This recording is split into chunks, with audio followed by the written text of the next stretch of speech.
Last night, I watched a movie where Anthony Hopkins delivered what I think is the best line of any of his films.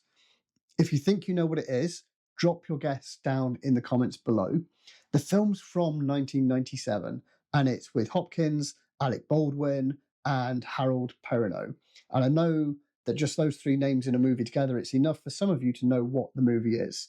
It's from 1997, and it's about the three of them surviving a plane crash and their survival through the wilderness.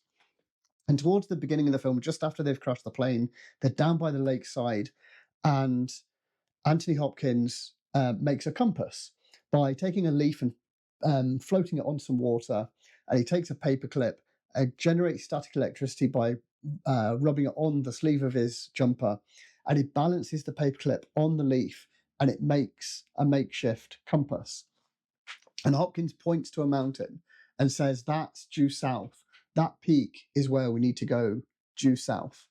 But Baldwin's character doesn't believe that that is south. And he says, "I don't feel that that is due south. I don't feel that that's the way we should go. I don't believe that that's south." And Hopkins delivers this line. "Just because you're lost doesn't mean to say that your compass is broken." And that is fantastic. Just because you're lost doesn't mean your compass is broken. And it works on the physical level as far as in the film, they are lost and they've got a makeshift compass, and Baldwin doesn't believe that the compass is telling them the right information. So Hopkins is trying to defend the fact that he's made this compass correctly. I won't give you any spoilers as to how the film ends up. Needless to say, survival films always have some forms of twists and turns.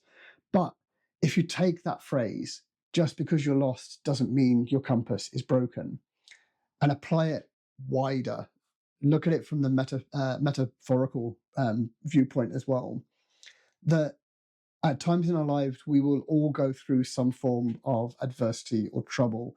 We may feel lost, or may not know where we need to take that next step, or what we need to do to get out of the struggle that we're in. But just because we've got that adversity, it doesn't mean that our values aren't good. It doesn't mean that our principles don't work in congruence with who we are. And it doesn't mean that our beliefs aren't valid. So really, for me, that line, just because you're lost doesn't mean your compass is broken. For me, in my life, I interpret that as being, don't abandon what you know to be true just because you're struggling.